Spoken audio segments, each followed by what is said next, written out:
Pirates, of course, Nedbank Cup weekend came through with a 3-1 victory against the Richards Bay, where we saw Tito Maswanganyi score a brace, Chuck. But we also saw from Tito some skills in the middle of the park, and he got the ball stripped off him, and Richards Bay almost scored a second goal in that one. And I want to ask this question about Tito, right?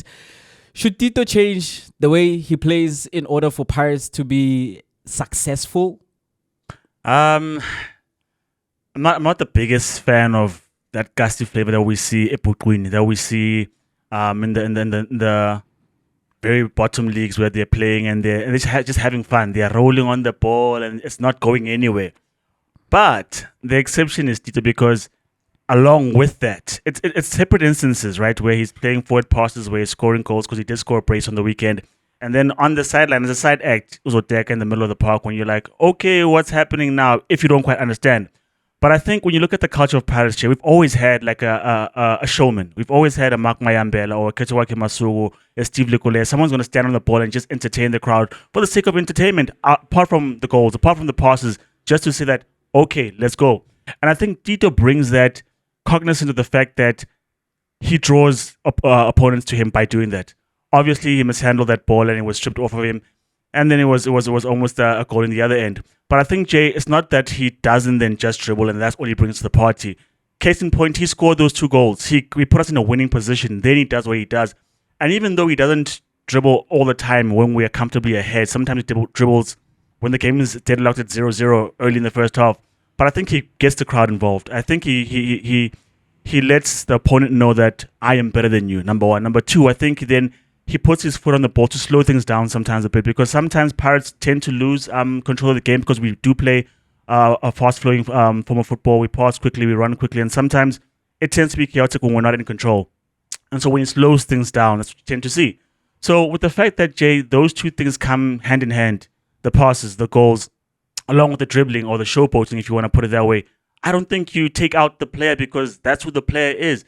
And when you think about who Tito is, Jay, he's someone who takes the onus, the responsibility to create chances for Pirates. And so when you take out Tito, you lose the showboating shot, but you lose a couple of goal-scoring chances. You lose a couple of rhythmic play or moments in the game where Pirates can benefit from having him on the park. So he's going to give you goals, he's going to give you assists. If he's going to dictate play, I was showboating. Angazi ngimbona Dlisa doing the things that he does, whether he is standing on the ball in the middle of the park and it's getting the great elephant to be mad at him, or he is taking... It's the first time I actually saw it end up in a chance for the other team where it was stripped off of him. And even where he does it, I feel like he's calculating these things, because the opponent wasn't standing right in front of him. He lost control of the ball. And you can rightly say that he's losing control of the ball because we had Teka in the middle of the park, and that invited the opponent to strip the ball off of him, and they went to the other end on the edge of the box and almost got a goal.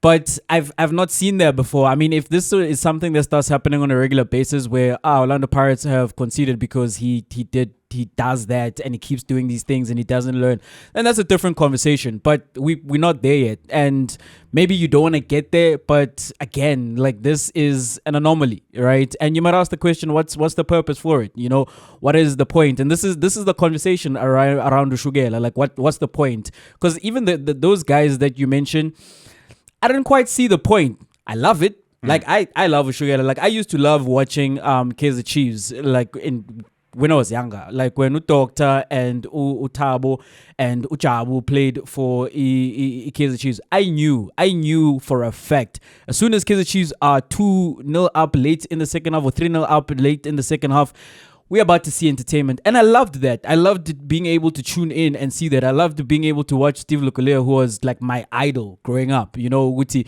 Steve is going to get on you. And then later at a point, like Uskara, like Black Jesus, like I love Uskara. Like, to this day, Uskara is one of my favorite players. And if you ask me, like, an all-time great PSL 11, I wouldn't have Uskara in there, right? But if you ask me hard-earned money, who do I want to pay and go watch? I want to go watch Scar because it's entertaining, you know?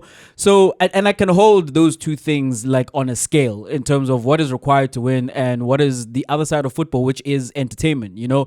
And in a team that is going for a Premier Soccer League title and a second CAF Champions League title, you want to ask the question, is there a place for that? And with this Pirates team, I would say definitely there is. Because in a different form at the highest end, which is what I said about Urele in a previous episode of ours, Uguti, Urele is Ushugela in motion. You know, he does a show me your number and then he scores a screamer. That is the perfect combination of what South African football is, right? And then you have Tito. Tito is from Tembisa, as I am. Obuya Epukwini, his game is molded from there. And he has adapted it to a point where what you also see in the match against the Richards Bay, he's hitting a pass with the outside of his foot from his own half, and he's finding Onkota on the right wing. And he then is the person who follows up that play all the way to the edge of the box, receiving the pass from Orele, and what great chemistry from those Pirates boys, and he's finishing, right?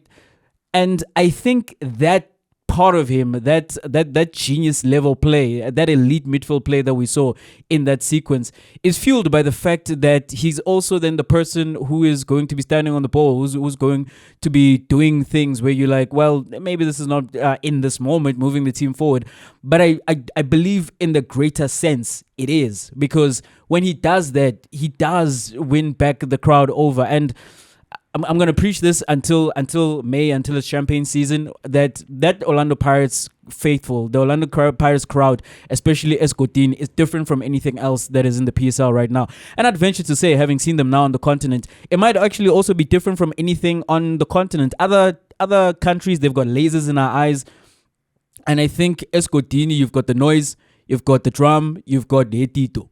And it's integral to what Coach Jose Rivero is trying to do with this team, because the coaching is where it needs to be, the talent is where it needs to be, and the other branch, which is maybe the most important, and we've seen this more often in Europe maybe than we have seen right here at home, is the home crowd. That home crowd advantage, the momentum that Pirates get from being pushed on by the crowd is very, very important in terms of why Pirates are as successful as they are so far this season, and I think are destined for greater things. And one of the key components to getting the crowd involved is Tito doing his things. So go right ahead.